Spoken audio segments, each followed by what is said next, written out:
Whenever our protagonist, Lee Doré, thinks about her high school days, two things come to mind. One is rock music, which felt like her only companion as a loner, and the other is a well-known delinquent at her school. He barely came to school, and whenever he did, everyone felt intimidated by him.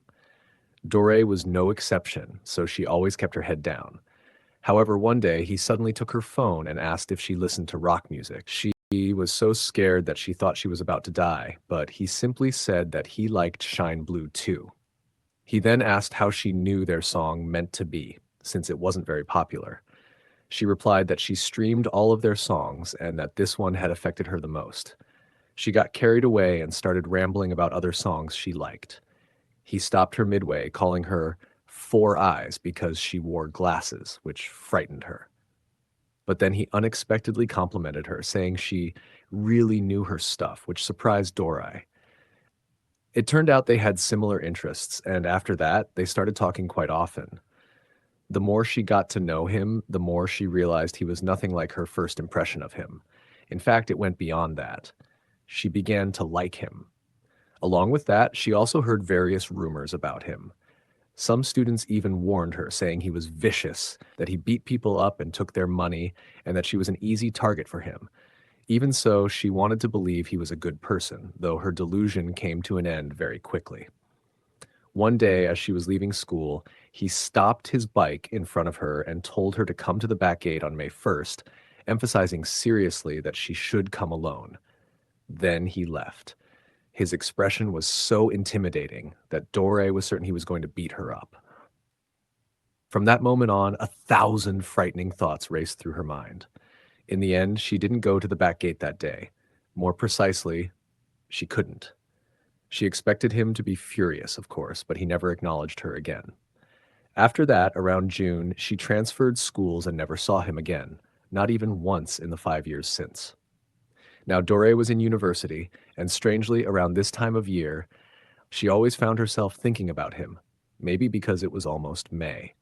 She often wondered what would have happened that day if she had gone, imagining that he probably had some scary friends waiting with him. Her thoughts were interrupted by a girl named Seo Gahi. They weren't particularly close, but they were on good terms. Gahi was her classmate, and they talked from time to time. As they were heading back after class, Gahi stepped aside to meet her boyfriend, Haiwon. Hearing that name, Dore wondered how that guy was doing these days. Her first love, Chahaewon, who was now Gahi's boyfriend. Dore couldn't believe that he attended the same university as her. On top of that, he was actually famous and was her friend's boyfriend. She also felt guilty toward Gahi for reminiscing about her first love like that. While the girls were at a cafe, Gahi asked Dore if she knew Haewon, since she had gone to the same school as him and he had been famous back then for being in a band. Dore nervously said she didn't, and they accepted it quite easily because she had always been the type to focus only on her studies and nothing else.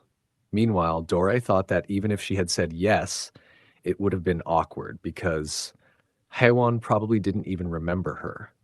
The time they had spent together was short and only special to her. After that, she coincidentally ran into Haewon at a convenience store. The moment he noticed her, she lowered her head, feeling nervous. He stared at her for a second and then left. Some time later, she thought that even if he hadn't recognized her, she should have at least said hello. However, the next time she heard his name was when her classmates told her that Gahi and her boyfriend had gotten into an accident. She was worried about Gahi, so a few days later she went to visit her at the hospital. As soon as she entered, she saw Haiwan, and he seemed to be doing okay. He saw her too and suddenly came running toward her with a smile, calling her Four Eyes and asking if she had come to see him. She was surprised that he remembered her and replied that she had actually come to see Gahi, but then she asked about his injuries as well. He casually replied that they said he had hit his head pretty hard, but he had zoned out in the middle of a test and run out because it was May 1st. She didn't understand, so he added that he had told her to meet him that day. The date did seem familiar to Dore, but Haiwan continued, saying that wearing hospital clothes kind of took away the cool factor, though he was going to say it anyway. He said, Four Eyes. No, Lee Dore, I like you. and asked her to be his girlfriend, which was, of course, something she had never expected to hear.